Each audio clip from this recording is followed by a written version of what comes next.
Gaunku dirobek oleh pelakor di depan ratusan tamu. Dia tak tahu, butik mewah ini milikku. Inilah detik-detik aku memecat dan mempermalukannya di panggung utama. Sebelum ceritanya dimulai, yuk subscribe, like, dan absen, hadir, di kolom komen dulu ya. Oke, kita mulai. Syifa Anindita nyaris tidak menyadarinya. Tatapannya terpaku pada layar tablet di pangkuannya. Jemarinya menari lincah di atas permukaan kaca, membolak-balik laporan keuangan, daftar inventaris, dan denah penempatan staf. Aroma kopi hitam pekat dari cangkir porselen putih di sisinya menjadi satu-satunya kawan di ruang kerjanya yang luas dan minimalis. Tidak ada foto-foto megah atau piala penghargaan yang dipajang di dinding. Hanya ada sebuah lukisan abstrak karya seniman lokal yang menenangkan dan rak buku yang berisi literatur bisnis, filsafat, dan seni. Kekayaan Syifa adalah jenis kekayaan yang berbisik, bukan berteriak. Ia menemukan kepuasan dalam membangun sesuatu dari nol, dalam melihat angka-angka di neraca berubah dari merah menjadi hitam pekat, bukan pada pengakuan publik yang menyertainya. Sebuah panggilan video masuk. Nama, Bima, manajer proyek, tertera di layar. Syifa menggeser ikon hijau. Selamat sore, Bu Syifa. Sapa seorang pria parubaya dengan wajah ramah dan kacamata berbingkai tebal. Pak Bima adalah salah satu dari segelintir orang yang mengetahui, setidaknya sebagian, peran Syifa. Baginya, Syifa adalah konsultan investor utama yang misterius. Suara tenang di ujung telepon yang keputusannya bersifat final. Sore, Pak Bima. Bagaimana persiapan akhirnya? Suara Syifa terdengar tenang dan terukur. Semua sesuai jadwal, Bu. Tim penata interior sudah selesai. Sistem keamanan dan kasir sudah terintegrasi. Untuk staf, semua sudah siap. Terutama lead sales asosiate kita. Phil, anaknya sangat proaktif dan punya potensi besar. Syifa mengangguk pelan. Potensi memang penting, Pak. Tapi pastikan etos kerjanya juga selaras dengan citra yang ingin kita bangun. Eksklusif, elegan, dan yang terpenting, menghargai setiap pelanggan. Tentu, Bu, tentu. Mereka membahas detail menit terakhir, daftar undangan VIP, konfirmasi dari media fashion ternama, hingga pilihan kanape yang akan disajikan. Syifa tajam dan teliti. Tak ada satupun detail yang luput dari perhatiannya. Baginya, butik mewah bernama Aurum, ini bukan sekadar portofolio investasi. Ini adalah proyek gairahnya, sebuah kanvas di mana ia menuangkan visinya tentang kemewahan yang sejati. Kerja bagus, Pak Bima. Saya akan hadir di acara peresmian sebagai tamu biasa. Pastikan tim Anda tidak memberikan perlakuan khusus. Saya ingin melihat operasionalnya dari sudut pandang pelanggan. Pungkas Syifa. Panggilan berakhir. Syifa menyandarkan punggungnya di kursi. Kelelahan yang memuaskan menjalari tubuhnya. Tiba-tiba, sepasang lengan kekar melingkari bahunya dari belakang, diikuti sebuah kecupan hangat di pelipisnya. Mengerjakan, hobi MU lagi, sayang? Suara bariton yang dalam itu milik Rama, pasangannya. Syifa tersenyum, mematikan tabletnya. Hanya memastikan semuanya sempurna. Rama tertawa kecil. Tawa yang dulu selalu berhasil membuat hati Syifa meleleh. Ia tampan, karismatik, dan menjabat posisi tinggi di sebuah perusahaan multinasional. Mereka adalah potret pasangan ideal di mata dunia. Aku tidak pernah meragukanmu. Apapun yang kamu sentuh, pasti jadi emas.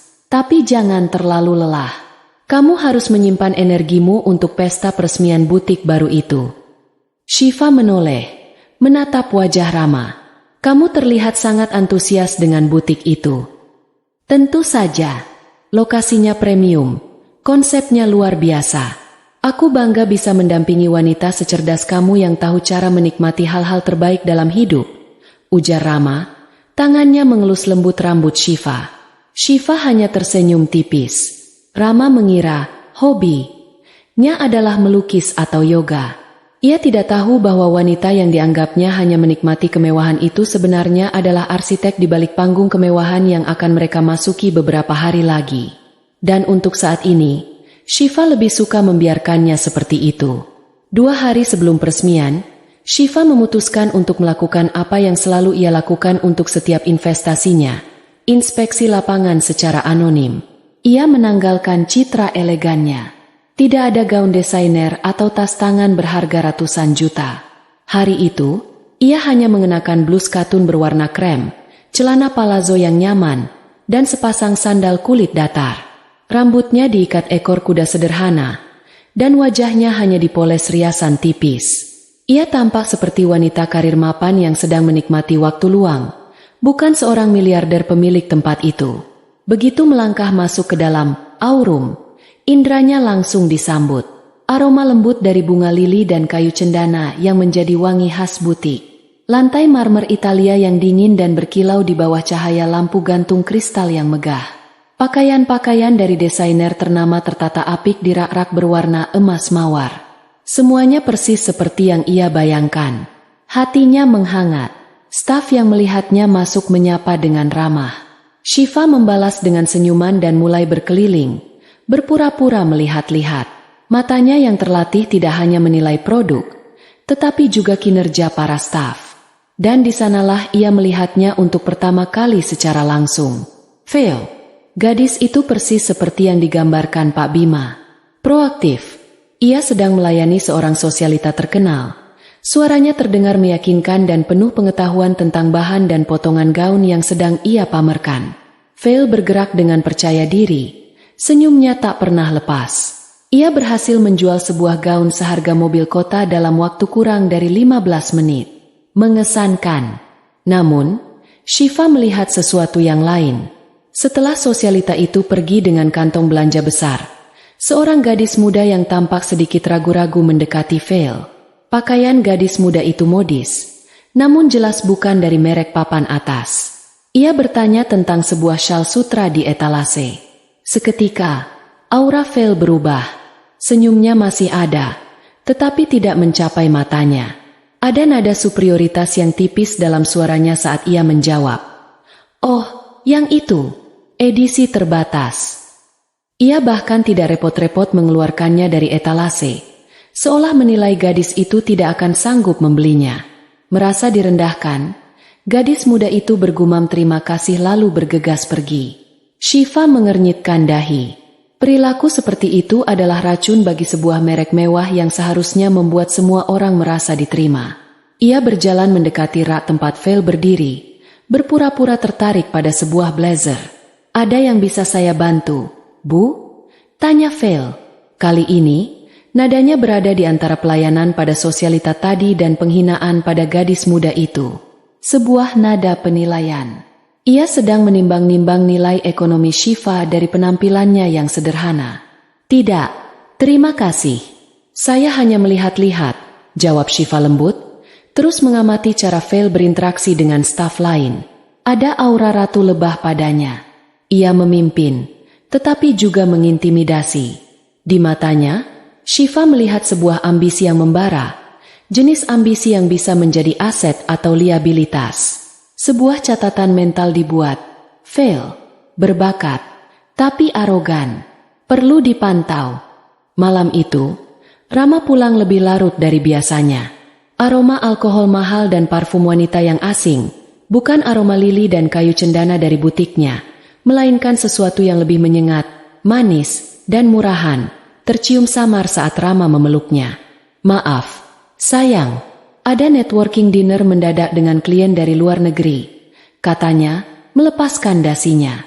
Shiva, yang sedang membaca buku di sofa, hanya mengangguk. Tidak apa-apa, kamu pasti lelah. Namun, instingnya, yang setajam pisau bedah dalam menganalisis kesepakatan bisnis, merasakan ada yang tidak beres. Ini bukan kali pertama. Polanya mulai terbentuk. Rapat hingga larut malam. Perjalanan bisnis di akhir pekan yang tidak pernah disebutkan sebelumnya. Dan yang paling mengganggu, cara Rama menjaga ponselnya. Dulu, ponselnya sering tergeletak begitu saja. Sekarang, layarnya selalu menghadap ke bawah, atau diselipkan di saku bahkan saat di rumah. Saat Rama mandi, ponselnya yang diletakkan di meja nakas bergetar. Sebuah notifikasi pesan muncul di layar kunci. Shiva tidak berniat mengintip, tetapi nama pengirimnya cukup terlihat dari sudut tempat ia duduk. Fail. Jantung Shiva seolah berhenti berdetak selama beberapa detik. Fail. Karyawan ambisius di butiknya. Nama yang sama. Apakah ini hanya kebetulan? Bisa saja. Jakarta adalah kota yang besar. Tapi instingnya berteriak tidak. Ada apa, Shiv? Kamu terlihat pucat, kata Rama, keluar dari kamar mandi dengan handuk melilit pinggangnya. Shiva menggeleng, memaksakan senyum. Hanya sedikit lelah. Mungkin aku akan tidur lebih awal. Malam itu, Shiva berbaring di tempat tidur, punggungnya menghadap Rama. Pikirannya bekerja keras, menghubungkan titik-titik yang tersebar. Antusiasme Rama yang berlebihan terhadap butik. Aroma parfum asing di kemejanya. Dan sekarang, sebuah nama di ponselnya. Nama karyawan yang ia catat sebagai bermasalah. Retakan di surga mereka bukan lagi sebuah garis tipis. Ia telah menjadi jurang yang menganga, dan Shiva merasa dirinya berdiri di tepiannya, menatap ke dalam kegelapan yang pekat. Ia tidak menangis. Kemarahan dan kekecewaan yang dingin mulai membekukan air matanya. Sebagai seorang investor, ia tidak pernah membuat keputusan berdasarkan emosi. Ia mengumpulkan data, menganalisis, dan menunggu saat yang tepat untuk bertindak. Ia memutuskan untuk menerapkan prinsip yang sama pada kehancuran hatinya.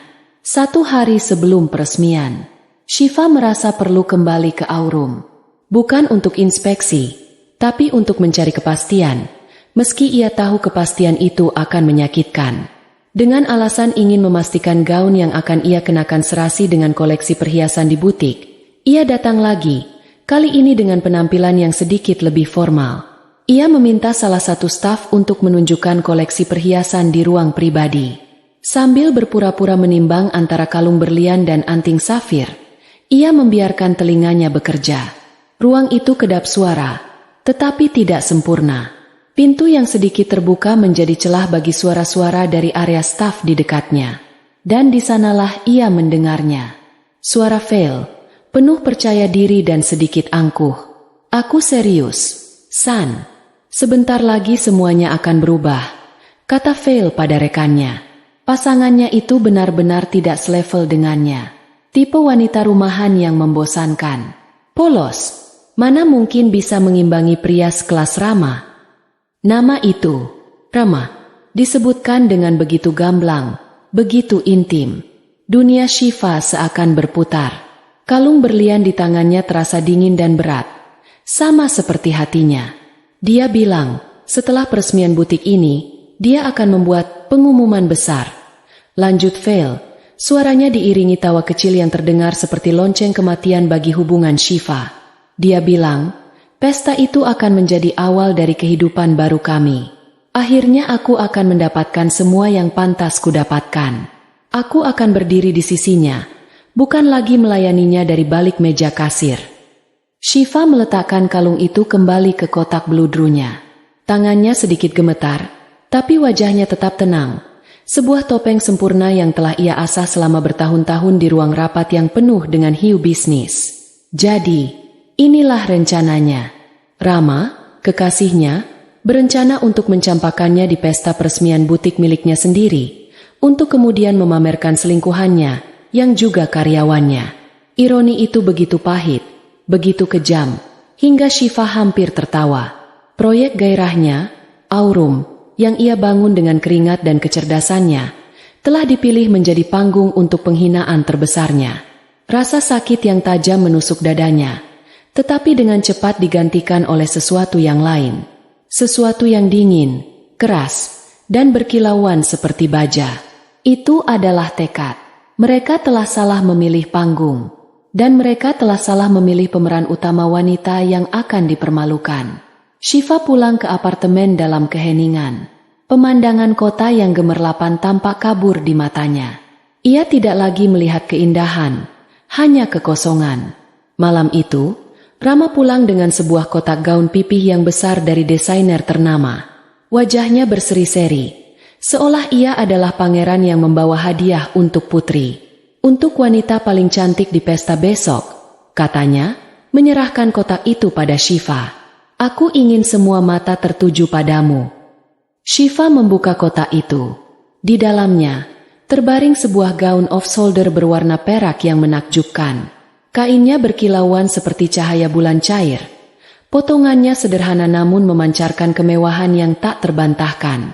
Harganya, Shiva tahu, setara dengan gaji tahunan seorang manajer. Ia menyentuh kain yang halus itu. Gaun ini, kemewahan ini, dibeli dengan uangnya, melalui kartu kredit tambahan yang ia berikan pada Rama. Dibeli untuk sebuah sandiwara di mana ia akan menjadi korban. Bagaimana? Kamu suka? Tanya Rama, senyumnya masih terpasang. Shiva mengangkat kepalanya, menatap bayangannya dan Rama di cermin besar di kamar mereka. Ia melihat seorang pria yang dicintainya, dan seorang pembohong yang tidak ia kenali. Ia melihat dirinya sendiri, seorang wanita yang dikhianati. Tapi di balik sorot matanya yang terluka, ada kilatan lain yang mulai menyala. Ia memaksakan seulas senyum, senyum paling meyakinkan yang bisa ia kumpulkan.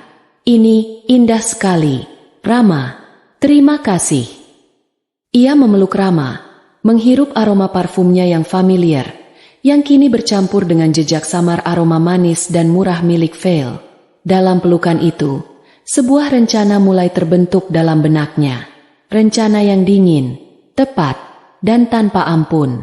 Baiklah, mereka ingin pertunjukan? Mereka akan mendapatkannya. Mereka ingin menjadikan pesta peresmian Aurum sebagai panggung drama mereka? Shiva akan memastikan ia yang menjadi sutradaranya. Ia akan mengenakan gaun perak ini, gaun yang dibeli untuk mempermalukannya, dan ia akan mengubahnya menjadi baju zirahnya. Malam peresmian itu tidak akan menjadi akhir baginya. Sebaliknya, itu akan menjadi awal dari pembalasan yang elegan, dan akhir dari semua kepura-puraan. Ia akan membiarkan mereka memainkan peran mereka, hingga ke babak terakhir. Babak di mana sang investor utama akhirnya naik ke atas panggung. Malam peresmian Aurum adalah perwujudan dari segala kemewahan yang bisa dibayangkan di Jakarta. Karpet merah tergelar di atas trotoar yang dipoles, dijaga oleh barisan pria tegap berjas hitam. Kilatan lampu kamera dari para fotografer media gaya hidup menyambar-nyambar tanpa henti, menangkap setiap kedatangan tamu-tamu penting.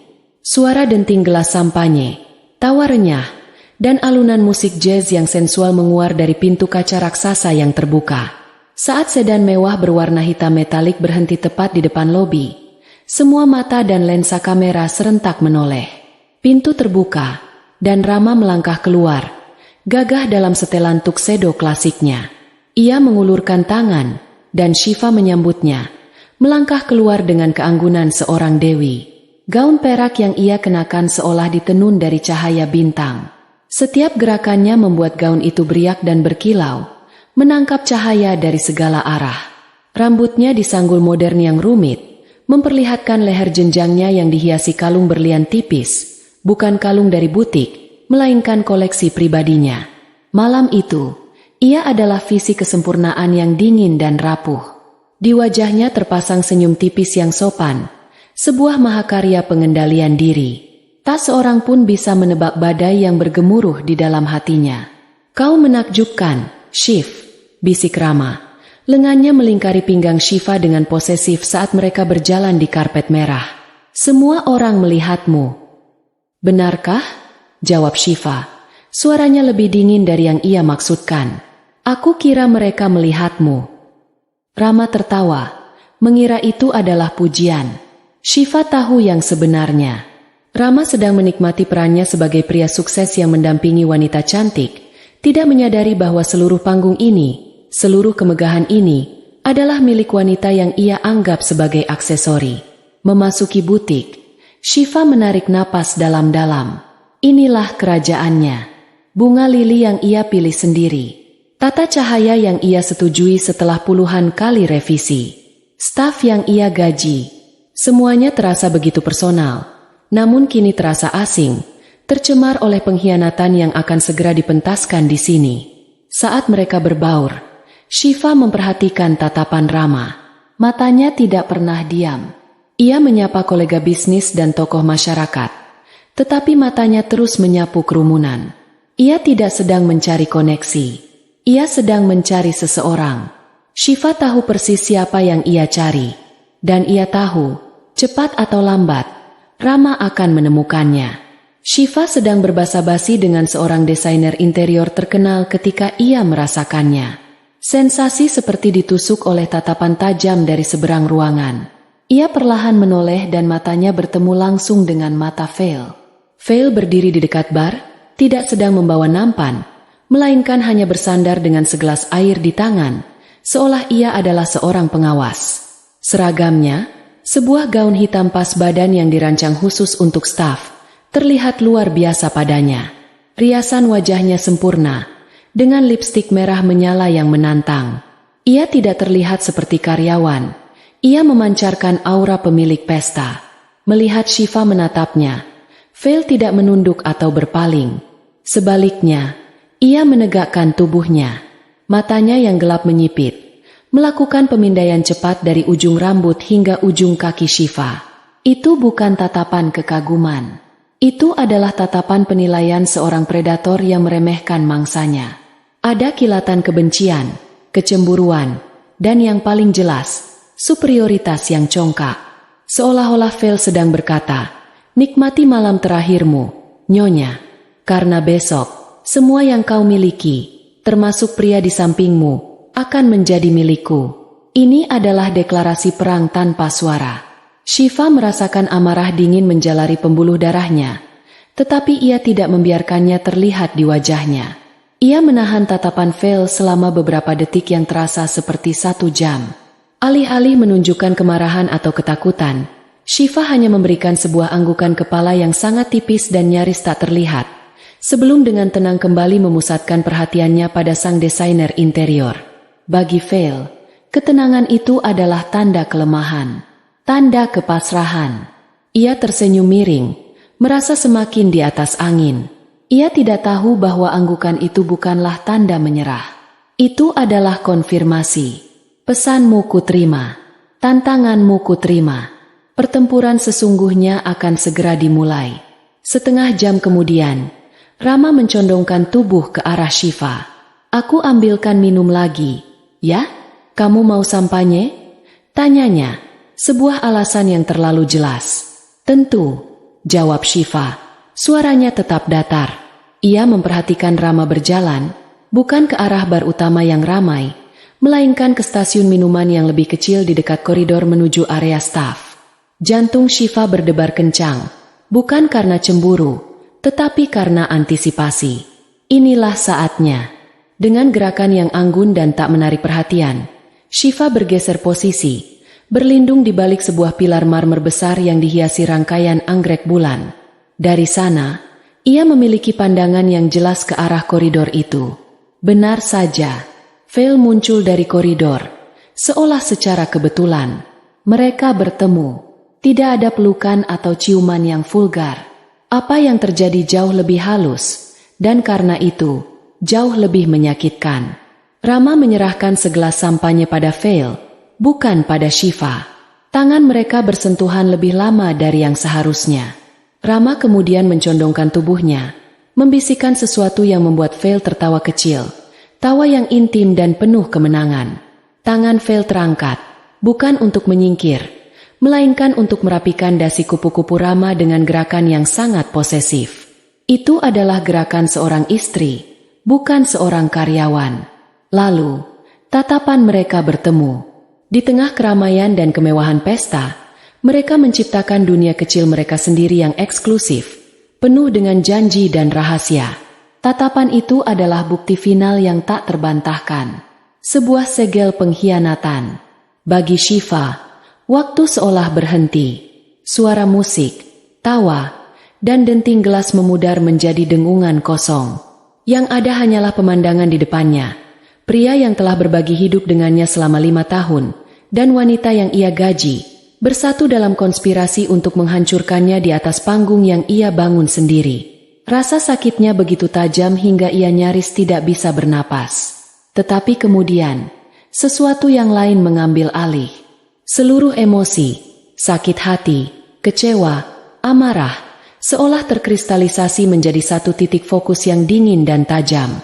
Tidak ada lagi keraguan, tidak ada lagi harapan. Yang tersisa hanyalah kepastian yang brutal dan sebuah resolusi yang membeku. Ia tidak akan hancur. Ia yang akan menghancurkan.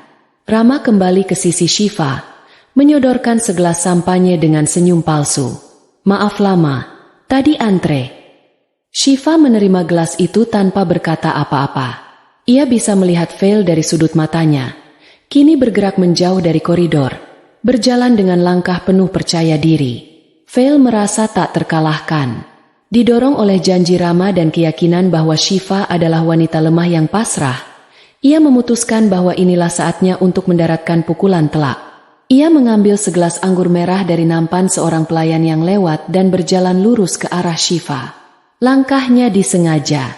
Saat ia melewati Shiva, ia sedikit menyenggol lengannya, membuat cairan merah pekat itu tumpah dan menyebar di bagian depan gaun perak Shiva yang indah. Noda itu begitu kontras, begitu jelek, seperti luka yang menganga. "UPS," seru Veil. Nadanya sama sekali tidak menyesal. Beberapa tamu di dekat mereka menoleh. "Anda harus lebih berhati-hati," kata Shiva. Suaranya rendah dan berbahaya. Veil tertawa kecil, tawa yang merendahkan. "Maaf, seharusnya Anda yang tidak berdiri menghalangi jalan. Mungkin tempat Anda bukan di pesta seperti ini." Aroma anggur yang tajam bercampur dengan parfum Veil yang menyengat. Perdebatan pelan mereka mulai menarik lebih banyak perhatian. Rama, yang berdiri di antara mereka, tampak pucat dan bingung. "Veil, sudah," desis Rama pelan, mencoba meredakan situasi. Tetapi Veil sudah terlanjur mabuk oleh kekuasaannya. Ia menatap lurus ke mata Shiva, mengabaikan Rama. Ia mencondongkan tubuhnya. Suaranya menjadi bisikan berbisa yang hanya bisa didengar Shiva. "Dengar, ya, gaun mahal tidak akan bisa menutupi betapa membosankannya dirimu. Rama itu api. Dia butuh wanita yang bisa mengimbanginya, bukan air hangat sepertimu yang sebentar lagi akan menjadi dingin." Dan kemudian, untuk memahkotai penghinaannya, tangan Veil bergerak cepat. Jari-jarinya yang berkuku merah panjang mencengkeram kain halus di bagian leher gaun Shiva. Trak! Suara kain mahal yang robek terdengar mengerikan, membelah keheningan sesaat di sekitar mereka. Sobekan itu panjang dan menganga, dari leher hingga ke bagian dada, memperlihatkan kamisol sutra sederhana di baliknya. Gaun yang tadinya merupakan simbol keanggunan kini hancur, menjadi lambang penghinaan publik. Napas kolektif tertahan dari para tamu yang menyaksikannya. Ini bukan lagi drama bisik-bisik. Ini adalah serangan terbuka. Dunia seakan masuk ke mode gerak lambat. Veil menarik tangannya kembali. Bibirnya melengkung membentuk senyum kemenangan yang paling murni dan paling jahat. Ia telah melakukannya. Ia telah merobek topeng keanggunan rivalnya. Secara harfiah, ia menatap Shiva dengan tatapan superior, seolah sedang melihat serangga yang baru saja ia injak. Ia melirik sekilas ke arah Rama, mengharapkan dukungan, pembelaan, atau setidaknya sebuah anggukan persetujuan. Tetapi Rama hanya berdiri membeku. Wajahnya pucat pasi, matanya membelalak ngeri. Keringat dingin mulai membasahi pelipisnya. Ini di luar skenario. Rencananya adalah perpisahan yang berkelas, di mana ia akan tampil sebagai pria yang mengambil keputusan sulit. Bukan sebuah pertengkaran murahan di tengah pesta paling bergengsi tahun ini. Ia terjebak. Panik melumpuhkannya. Ia melirik dari Shiva yang terhina ke Veil yang penuh kemenangan, dan tidak tahu harus berbuat apa. Pengecut dalam dirinya terekspos di bawah sorotan lampu kristal. Kerumunan di sekitar mereka membeku selama beberapa detik, sebelum bisikan-bisikan mulai merambat seperti api. Ponsel-ponsel diangkat secara diam-diam, layarnya menyala, merekam drama yang tak ternilai harganya. Para wartawan gosip merasakan adrenalin mereka terpacu. Ini adalah berita utama. Di pusat semua kekacauan itu, Shiva berdiri diam. Ia menunduk, melihat sobekan di gaunnya, noda anggur merah yang gelap. Ia merasakan tatapan ratusan pasang mata yang menusuknya. Tatapan kasihan, tatapan penasaran, tatapan menghakimi. Rasa perih karena penghinaan itu begitu nyata, seperti luka fisik. Untuk sesaat, bahunya sedikit merosot. Untuk sesaat, matanya berkaca-kaca. Veil melihatnya dan senyumnya semakin lebar. Ia menang. Tapi kemudian, sesuatu berubah. Shiva menarik napas dalam-dalam. Satu napas panjang yang seolah menarik semua kekuatan dari dalam bumi. Bahunya kembali tegak. Punggungnya lurus seperti baja. Ia mengangkat kepalanya. Air mata yang tadi menggenang telah hilang, digantikan oleh kilatan yang dingin dan berbahaya. Rasa sakit di matanya telah sirna, digantikan oleh ketenangan yang menakutkan. Ketenangan seorang jenderal yang melihat seluruh medan perang dan tahu persis di mana harus melancarkan serangan balasan. Ia tidak melihat ke arah Rama yang panik. Ia tidak melihat kerumunan yang berbisik. Matanya terkunci pada satu orang. Veil. Senyum kemenangan di wajah Veil perlahan memudar saat ia melihat perubahan pada Shiva. Rasa superioritasnya goyah, digantikan oleh firasat buruk yang samar. Ketenangan Shiva jauh lebih menakutkan daripada amukan apapun. Keheningan yang membekukan itu terasa begitu berat, syarat dengan potensi ledakan. Semua orang menahan napas, menunggu apa yang akan terjadi selanjutnya. Mereka mengira pertunjukan sudah selesai. Padahal, pertunjukan yang sesungguhnya baru saja akan dimulai. Dan Shiva, dengan gaunnya yang sobek, baru saja mengambil alih posisi sutradara. Di tengah keheningan yang membekukan itu, Shiva melakukan sesuatu yang tidak terduga. Ia tidak menangis. Ia tidak berlari. Ia tidak membalas Veil dengan teriakan atau tamparan. Ia bergerak. Langkah pertamanya begitu tenang dan terukur hingga membuat semua orang yang memperhatikannya menahan napas. Ia melangkah melewati Veil, yang masih menyeringai puas, seolah Veil hanyalah sebuah patung yang tidak relevan. Ia melintasi Rama, yang berdiri gemetar seperti daun kering, tanpa memberinya lirikan sedikitpun. Matanya tertuju pada satu titik di seberang ruangan, sebuah panggung kecil yang ditinggikan, tempat band jazz baru saja menyelesaikan lagu mereka. Kerumunan yang tadinya mengerumuni mereka seperti magnet, kini secara refleks terbelah, membuka jalan untuknya. Bisikan-bisikan mengikuti setiap langkahnya. Dia mau kemana? Dia pasti akan pulang. Kasihan sekali, dia pasti sangat malu. Mereka semua salah. Shiva berjalan dengan punggung tegak lurus, dagu terangkat.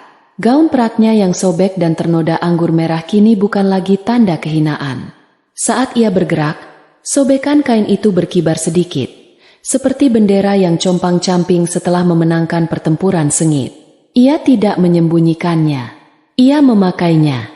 Itu adalah baju zirahnya yang terluka.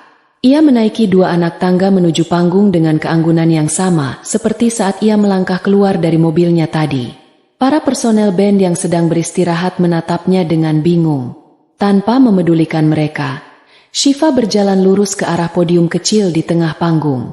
Dengan tangan yang stabil, ia mengambil mikrofon dari dudukannya. Sebuah decitan singkat dari pengeras suara memecah keheningan total, membuat semua orang tersentak. Seluruh aktivitas di butik itu berhenti. Para pelayan berhenti menuang minuman. Para tamu berhenti bercakap-cakap. Semua ponsel terangkat lebih tinggi. Ratusan pasang mata kini terpaku pada sosok wanita dengan gaun sobek yang berdiri sendirian di atas panggung.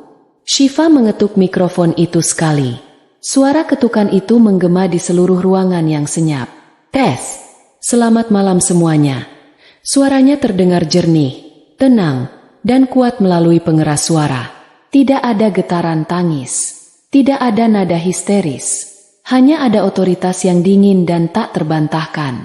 Ia berhenti sejenak, membiarkan tatapannya menyapu seluruh ruangan, dari para sosialita yang ternganga hingga para wartawan yang sibuk mencatat. Saya harap Anda menikmati malam peresmian ini. Lanjutnya, nadanya begitu normal hingga terasa surreal. Saya tahu, saya sangat menikmatinya. Ini adalah tempat yang sangat berarti bagi saya. Ia kembali berhenti, membiarkan kata-katanya menggantung. Rasa penasaran di ruangan itu begitu kental hingga nyaris bisa disentuh. Banyak dari Anda mungkin mengenal saya sebagai Shiva, katanya, Matanya kini bergerak perlahan ke arah di mana Rama dan Veil berdiri membeku. Pasangan dari Bapak Rama Adijaya, seorang pria yang malam ini berdiri di antara kita. Rama tersentak seolah disengat listrik saat namanya disebut. Wajahnya yang sudah pucat menjadi semakin putih. Namun, suara Syifa sedikit menurun, menarik perhatian semua orang lebih dalam. Malam ini, di momen yang sangat istimewa ini, saya merasa perlu untuk memperkenalkan diri saya dengan benar. Untuk meluruskan beberapa hal. Inilah saatnya. Syifa menarik napas, dan saat ia mengembuskannya, ia melepaskan identitasnya yang tersembunyi. Nama lengkap saya Syifa Anindita. Dan saya berdiri di sini bukan sebagai tamu, atau sebagai pasangan seseorang. Ia mengangkat dagunya lebih tinggi, matanya berkilat di bawah sorotan lampu. Tatapannya kini mengunci Veil dan Rama dalam sorotan yang tak terlihat. Saya adalah pendiri, pemilik tunggal, dan investor utama di balik setiap pilar, setiap rak, dan setiap helai benang di butik Aurum ini. Sebuah keheningan total menyelimuti ruangan selama 2 detik, sebelum digantikan oleh gelombang kejut yang nyata. Terdengar napas tertahan secara kolektif. Rahang-rahang jatuh. Pak Bima, sang manajer, memegangi dadanya. Matanya membelalak tak percaya. Para wartawan tampak seperti baru saja menemukan tambang emas terbesar dalam hidup mereka. Dan Veil. Wajah Veil adalah sebuah lukisan kehancuran. Senyum kemenangan yang tadinya membeku di bibirnya kini luruh, digantikan oleh ekspresi kosong penuh ketidakpercayaan. Warna merah dari pipinya terkuras habis, membuatnya tampak seperti mayat hidup.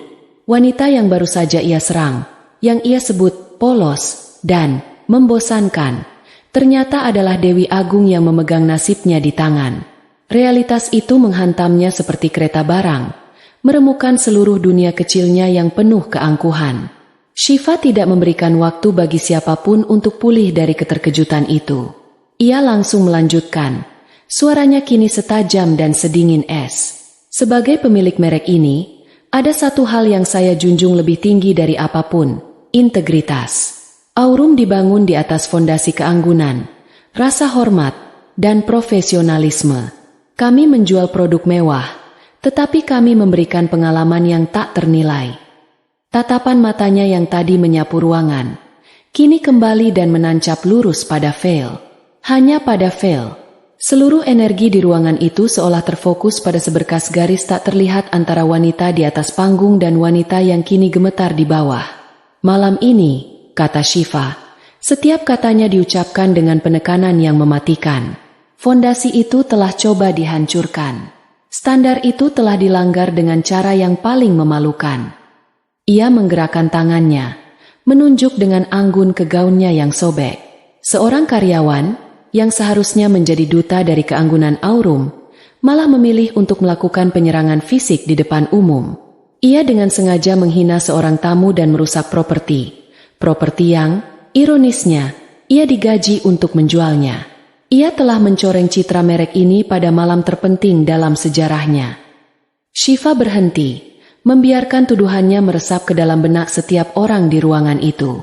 Ia telah berhasil mengubah sebuah pertengkaran pribadi yang murahan menjadi kasus pelanggaran profesional yang serius. Veil, panggil Syifa. Namanya terdengar seperti vonis di tengah keheningan. Perilaku Anda malam ini adalah sebuah aib. Anda tidak hanya gagal sebagai seorang profesional, Anda telah menunjukkan karakter yang sama sekali tidak sejalan dengan nilai-nilai yang saya tanamkan di perusahaan ini. Atas dasar pelanggaran etika kerja yang berat, perusakan citra perusahaan, dan tindakan penyerangan, Syifa mengucapkannya seperti seorang hakim yang membacakan putusan. Mulai detik ini, di hadapan semua orang yang Anda coba buat terkesan, Anda saya pecat. Tidak. Sebuah pekikan putus asa akhirnya keluar dari bibir Veil. Anda tidak bisa. Matanya yang panik melesat ke arah Rama, mencari penyelamat. Tapi yang ia temukan hanyalah punggung seorang pengecut yang bahkan tidak berani menatapnya. Syifa sama sekali tidak terpengaruh oleh pekikan Veil. Dengan ketenangan seorang ahli bedah, ia mengalihkan perhatiannya ke target berikutnya. Tatapannya bergeser beberapa senti, dari Veil ke Rama. Seluruh ruangan kembali menahan napas. Jika tadi adalah badai, ini adalah gempa bumi susulannya. Tentu saja, lanjut Syifa. Suaranya kini mengandung nada sarkasme yang tipis dan mematikan. Tindakan seorang karyawan yang begitu berani seringkali tidak muncul dari ruang hampa. Biasanya, ada dorongan, ada bisikan, ada janji-janji dari seseorang dengan penilaian yang sangat buruk. Setiap kata adalah sebuah tamparan tak terlihat bagi Rama. Seseorang yang tidak bisa membedakan antara aset dan liabilitas, tambah Syifa. Ia menatap lurus ke mata Rama sekarang, dan untuk pertama kalinya, Rama terpaksa balas menatapnya. Di mata Syifa, Rama tidak melihat lagi cinta atau kehangatan. Ia hanya melihat neraca keuangan yang dingin, di mana dirinya berada jauh di kolom merah. Rama, kata Syifa. Nadanya kini berubah menjadi formal, seolah berbicara pada orang asing. Terima kasih. Malam ini, kau telah memberiku data yang paling akurat tentang karaktermu. Kau telah menunjukkan dengan siapa kau memilih untuk bersekutu dan standar apa yang kau anut. Anggap saja insiden ini sebagai audit terakhir untuk hubungan kita. Katanya, kalimatnya begitu tajam hingga bisa membelah sutra. Dan hasilnya gagal total. Defisit.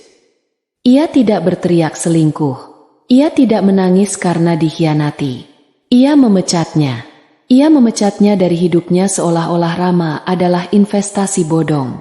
Jadi, hubungan kita, kemitraan kita, dan semua investasi yang telah kuberikan padamu selama 5 tahun terakhir, secara resmi berakhir di sini. Sekarang juga. Syifa kemudian mengangkat kepalanya sedikit. Tatapannya menyapu ke arah pintu masuk. Keamanan, panggilnya. Suaranya kini tajam dan penuh perintah. Dua pria berbadan tegap yang sejak tadi bersiaga di dekat pintu langsung bergerak maju dengan sigap. Tolong, kata Syifa dengan jelas. Antarkan Nona Vel keluar dari properti saya. Pastikan dia tidak mengambil apapun selain harga dirinya yang tersisa. Lalu, matanya kembali menatap Rama dengan dingin. Dan saya rasa, Bapak Rama sudah cukup dewasa untuk tahu di mana letak pintu keluar.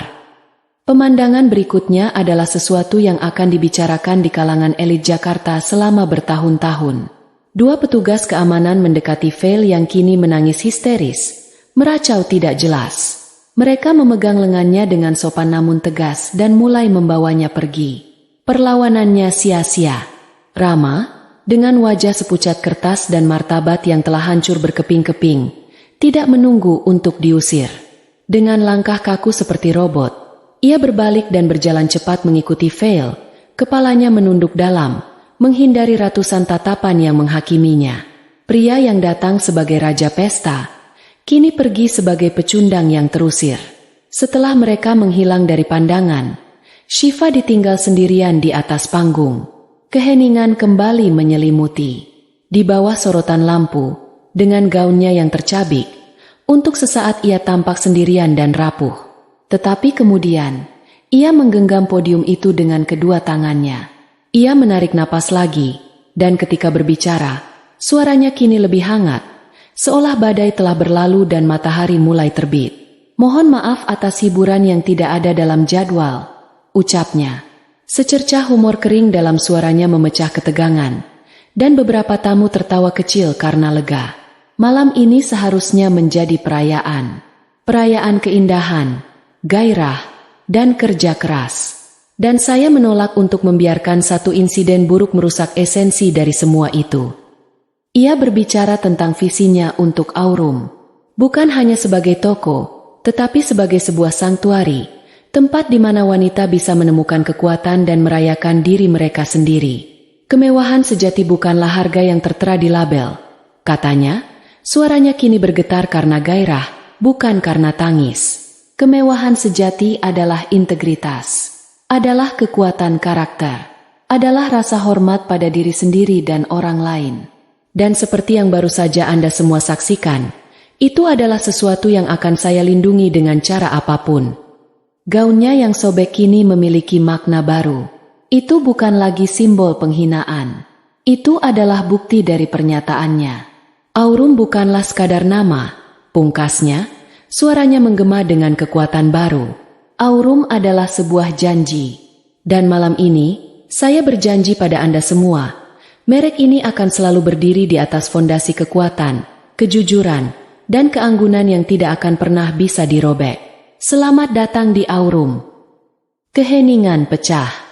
Dimulai dari seorang wanita di barisan depan yang berdiri dan bertepuk tangan. Kemudian diikuti oleh yang lain. Dalam hitungan detik, seluruh ruangan, dari para desainer, sosialita, hingga wartawan, berdiri dan memberikan tepuk tangan yang paling riuh dan paling tulus yang pernah terdengar di butik itu. Mereka tidak bertepuk tangan untuk seorang korban. Mereka bertepuk tangan untuk seorang ratu yang baru saja merebut kembali tahtanya dengan cara yang paling spektakuler. Berdiri di tengah panggung, dibasuh oleh cahaya dan gelombang dukungan, seulas senyum tulus yang pertama malam itu akhirnya terbit di bibir Shiva. Pertempuran telah usai. Kemenangan terasa manis. Shiva terbangun oleh keheningan. Bukan keheningan yang mencekam seperti malam sebelumnya, tetapi keheningan yang damai. Sinar matahari pagi menerobos masuk melalui celah tirai di apartemennya, melukis garis-garis emas di lantai marmer. Untuk pertama kalinya dalam berbulan-bulan, ia merasa tidurnya benar-benar nyenyak. Bebas. Ia meraih ponselnya di meja nakas dan seketika layar itu menyala dengan rentetan notifikasi yang tak ada habisnya. Panggilan tak terjawab, ratusan pesan, dan puluhan penandaan di media sosial. Ia membuka salah satu portal berita gaya hidup terkemuka. Judulnya terpampang besar dengan fotonya di atas panggung.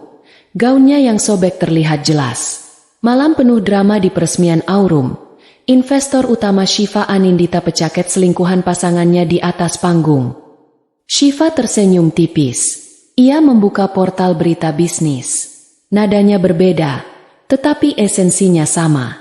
Langkah tegas Shiva Anindita. Ketika ketegasan bisnis menyelesaikan masalah pribadi. Nilai merek Aurum diprediksi meroket. Artikel-artikel itu melukisnya sebagai pahlawan wanita.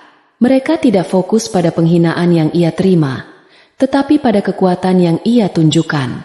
Mereka memuji ketenangannya, kecerdasannya dalam mengubah serangan pribadi menjadi pernyataan profesional, dan keberaniannya dalam mengambil kembali kendali. Gaunnya yang sobek telah menjadi simbol, bukan kelemahan, tetapi pemberontakan yang elegan. Di media sosial, tagar Ratu Aurum dan Shiva Anindita menjadi trending topik. Para wanita memujinya sebagai ikon girl boss. Para pria, yang berakal sehat, mengungkapkan kekaguman mereka atas ketegasannya. Mimi mulai bermunculan, wajah Vel yang terkejut, wajah Rama yang pucat, dan wajah Shiva yang tenang dengan tulisan, mode direktur, aktif. Di tengah badai notifikasi itu, sebuah pesan masuk dari Pak Bima. Selamat pagi, Bu Shiva. Saya tidak tahu harus berkata apa selain luar biasa. Saya baru saja menerima telepon dari grup investasi Sentosa. Mereka yang tadinya masih ragu-ragu, sekarang ingin menggandakan nilai investasi yang mereka tawarkan. Dan sejak pukul 7 pagi tadi, sudah ada antrean wartawan dan beberapa orang penasaran di depan butik. Saya rasa, kita akan sangat sibuk hari ini. Shiva meletakkan ponselnya. Ia menatap pantulan dirinya di layar yang gelap. Wanita yang ia lihat di sana bukanlah korban. Ia adalah berita utama. Dan ia baru saja mengubah skandal yang dirancang untuk menghancurkannya menjadi kampanye pemasaran paling sukses dan gratis dalam sejarah retail mewah di negara itu. Pukul 10 pagi, Shiva melangkah masuk ke butik Aurum. Kali ini, tidak ada penyamaran. Ia mengenakan sebuah setelan blazer dan celana panjang berwarna putih gading yang tajam dan berwibawa. Rambutnya tergerai rapi, dan langkahnya mantap di atas sepatu hak tingginya. Saat ia masuk, seluruh aktivitas di dalam butik seolah berhenti. Para staf yang sedang menata ulang pajangan setelah pesta semalam, seketika membeku. Mereka menatapnya dengan campuran rasa takut, segan, dan kekaguman yang luar biasa. Bos besar mereka, yang selama ini hanya berupa suara di telepon bagi manajer, kini berdiri nyata di hadapan mereka. Pak Bima menghampirinya dengan langkah cepat. Bu Shiva, selamat datang. Panggil semua staf yang bertugas hari ini. Kita adakan rapat singkat di area lounge, perintah Shiva, Suaranya tenang namun tidak menyisakan ruang untuk perdebatan. 5 menit kemudian, sekitar 15 karyawan berdiri berjajar di hadapannya. Wajah mereka tegang.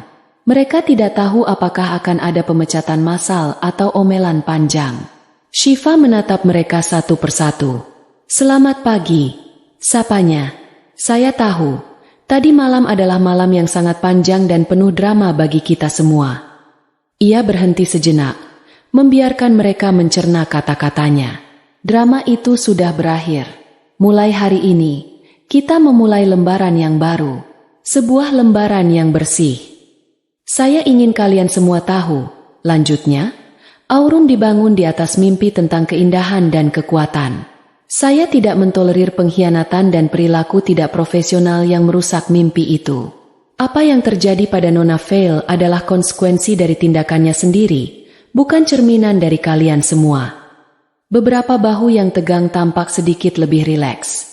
Setiap orang yang berdiri di ruangan ini, yang memilih untuk bekerja dengan loyalitas dan rasa hormat, adalah bagian tak terpisahkan dari masa depan Aurum.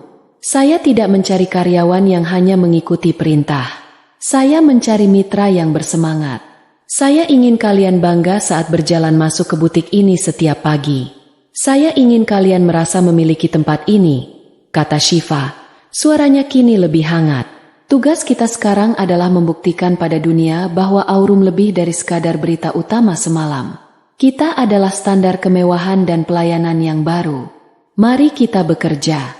Ada yang ingin ditanyakan? Seorang staf penjualan muda di barisan belakang dengan ragu mengangkat tangan. Bu, apa yang harus kami katakan jika ada pelanggan yang bertanya tentang kejadian semalam? Shiva tersenyum. Katakan yang sebenarnya. Katakan bahwa di Aurum, kami tidak menoleransi perundungan dalam bentuk apapun, dan kami melindungi nilai-nilai kami. Lalu, tanyakan apakah mereka ingin melihat koleksi musim gugur terbaru kita. Jawaban itu memecah ketegangan.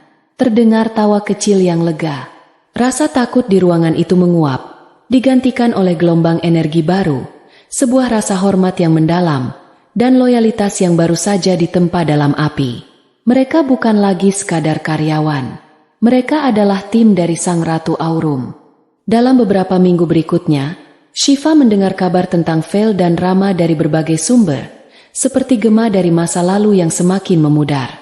Vale, seperti yang sudah diduga, menjadi racun di industri retail mewah. Namanya masuk daftar hitam tak resmi. Setiap kali ia melamar pekerjaan, para manajer HR akan saling berbisik. Kisah tentang peresmian Aurum telah menjadi legenda urban di kalangan mereka. Vale mencoba menjual ceritanya ke sebuah tabloid gosip, memutarbalikan fakta dan melukis dirinya sebagai korban dari wanita kaya yang kejam. Namun, usahanya menjadi bumerang. Publik, yang sudah terlanjur mengidolakan Shiva, justru melihatnya sebagai wanita pendendam yang putus asa. Foto-fotonya yang diambil paparazzi menunjukkan seorang wanita yang kuyu, tanpa riasan, mengenakan pakaian biasa, jauh dari citra glamor yang selalu ia dambakan. Ia telah meraih ketenaran, tetapi dengan cara yang paling menghancurkan. Kisah Rama lebih tragis dalam kesunyiannya. Skandal itu, yang dipublikasikan secara luas di media bisnis, menjadi aib bagi perusahaannya yang sangat menjaga citra. Dewan direksi tidak suka publisitas buruk. Dalam sebuah rapat tertutup, Rama diminta untuk mengundurkan diri demi menjaga nama baik perusahaan. Ia kehilangan posisi mentereng, mobil dinas, dan semua fasilitasnya. Lebih buruk lagi, ia kehilangan akses ke sumber keuangannya yang tak terbatas. Shiva, kartu kredit Black Card-nya ditolak saat mencoba membayar sewa apartemen mewahnya. Ia terpaksa pindah ke sebuah apartemen yang jauh lebih kecil dan sederhana. Ponsel Shiva terus menerima pesan-pesan darinya. Awalnya bernada marah, menuduh Shiva menghancurkan hidupnya. Kemudian berubah menjadi permohonan. Shiv, aku tahu aku salah besar. Aku buta. Aku mohon, beri aku satu kesempatan lagi untuk memperbaikinya. Aku tidak bisa hidup tanpamu. Shiv, semua ini tidak ada artinya tanpamu. Tolong angkat teleponnya. Sekali saja. Syifa membaca pesan terakhir itu saat sedang meninjau cetak biru untuk rencana ekspansi Aurum. Wajahnya tidak menunjukkan emosi apapun. Ia tidak merasakan kebencian, bahkan tidak juga rasa kasihan. Yang ia rasakan hanyalah ketiadaan. Pria itu sudah tidak relevan lagi. Dengan satu gerakan ibu jari yang tenang, ia menekan tombol blokir kontak. Klik. Selesai. Kejatuhan mereka bukanlah hasil dari balas dendam aktif Syifa. Ia tidak pernah mengangkat telepon untuk menghancurkan karir mereka. Ia hanya mengambil kembali apa yang menjadi miliknya, perusahaannya, uangnya, dan hidupnya. Dan ternyata, tanpa fondasi itu, istana pasir yang mereka bangun untuk diri mereka sendiri langsung runtuh diterpa angin.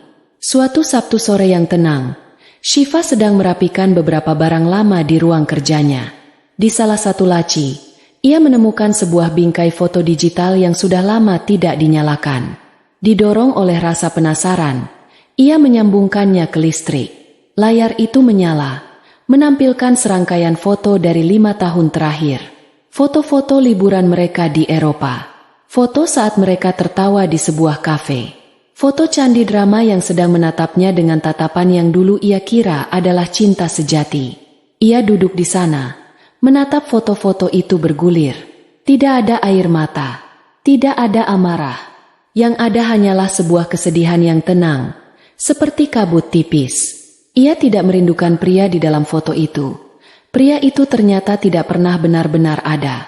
Ia berduka untuk wanita yang ada di foto itu. Versi dirinya yang lebih naif, yang rela menyembunyikan sebagian dari dirinya, mengecilkan cahayanya sendiri, agar pria di sampingnya bisa merasa lebih besar dan lebih cemerlang. Ia sadar, pengkhianatan Rama, betapapun menyakitkannya, adalah sebuah hadiah yang menyamar. Itu adalah sentakan listrik yang memaksanya untuk bangun.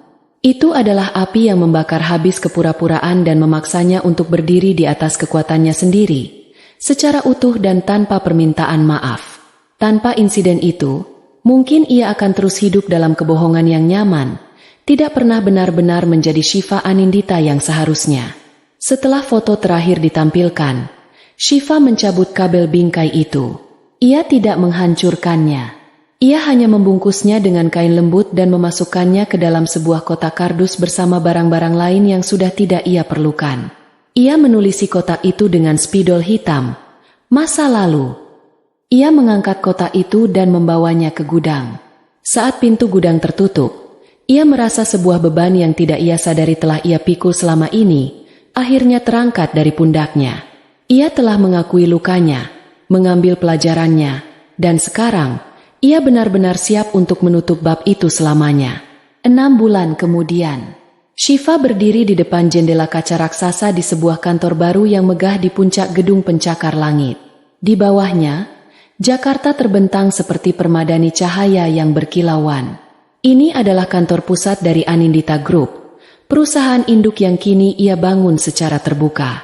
Di atas meja kayu mahoni yang besar, tergeletak majalah Forbes edisi terbaru. Di sampulnya, terpampang fotonya yang diambil di dalam butik Aurum.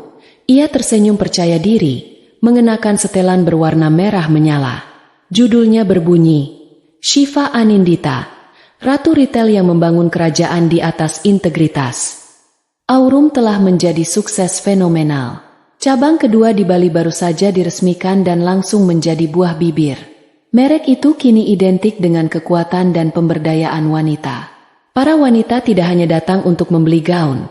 Mereka datang untuk merasakan aura kesuksesan dan kemandirian yang dipancarkan oleh merek tersebut. Pintu kantornya diketuk pelan. Pak Bima, yang kini telah ia promosikan menjadi Direktur Operasional Anindita Group, masuk sambil tersenyum. Bu Syifa, arsitek untuk proyek hotel butik kita sudah siap dengan presentasi awalnya. Lapornya. Luar biasa. Bima, saya akan ke sana sebentar lagi. Jawab Syifa. Senyumnya tak kalah lebar. Setelah Pak Bima keluar, Syifa mengambil majalah itu, menatap wajahnya sendiri di sampul. Ia teringat pada malam peresmian itu, pada rasa sakit dan penghinaan yang menusuk.